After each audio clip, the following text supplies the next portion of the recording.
this is Carl Wimberly Hall, room 333, and I'm going to show you how the audio-video system works in here.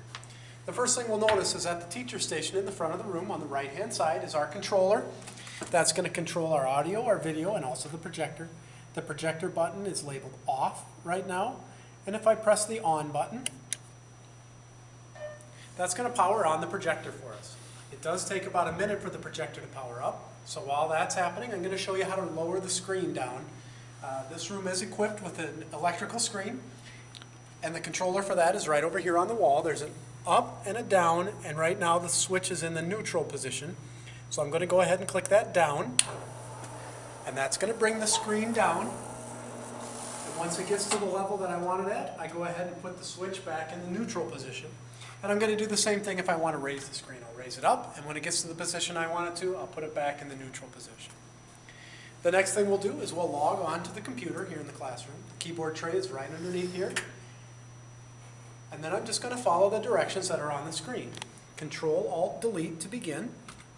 There's a responsible use message. I'll read that and click OK. My username is my UWL 8.4 username, just like the beginning of my UWL email address. My password is my UWL net ID.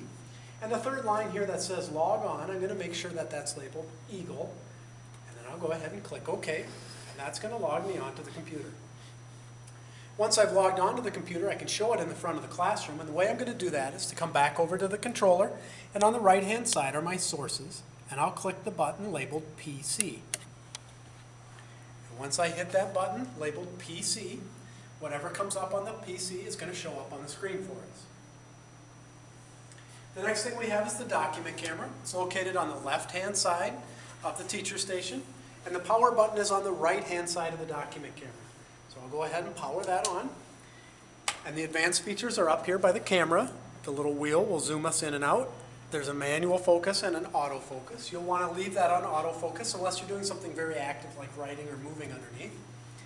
Once the document camera is all booted up, we can come back over to the controller, press the button labeled Doc Cam, and the Doc Cam is going to show up on the screen for us. Then anything I do underneath the Doc Cam, as soon as it negotiates with the projector, will show up on the screen for us. There's a DVD VCR located here in the classroom. It's right underneath the document camera. If you have a VHS tape, put it in on the right-hand side. A DVD will be on the left-hand side. Then we can control the device using our remote control here. And to show it up on the screen, we're going to go ahead and come over to the controller and press the button labeled VCR DVD. And then our DVD is going to show up on the screen for us. You heard the volume go up there, and the reason for that is I actually went over to the controller to the little volume knob, and I turned it to the right, and I can turn it to the left to turn it back down. And that volume control is what we're going to use for any of the devices we have. The audio and the video switch together, so when you have DVD selected, it'll adjust the DVD volume. When you have PC selected, it's going to adjust the volume for the PC, and the same for the laptop. Speaking of the laptop, everything we need to connect our laptop is located in this trap door. There's even a power supply inside there so that you don't have to rely on your battery or run your cable across the floor. We can plug right into the desk here. There's a video cable, an audio cable, and a network cable. I'll plug the video cable into my video card and the audio cable into the headphone jack on my computer. And I'm also going to note that I can use this audio cable to connect any other device that I might have, like an iPod or an MP3 player. Simply plug this into your device, select laptop on the controller, and our sound system will play whatever it is you have. Now that my laptop is hooked up, I'll come over to the controller, and I'm going to press the button labeled Laptop. And that's going to tell the projector to look for a laptop computer. And right now, nothing is showing on the screen. And the reason for that is that I haven't put my computer in the correct mode to have an external projector. The way I'm going to do that is hold down the Function key on my keyboard and press the F8 key. On my computer, it brings up a nice little menu. I'll choose the duplicate mode so that whatever is showing on my screen will show up on the big screen. Some other computers might not have that little menu. You might have to hold down the Function key and press the F8 key and just watch it a couple of times until it gets into the mode that you want it to do. So then once you have it in the correct mode, it'll show up on the screen for you.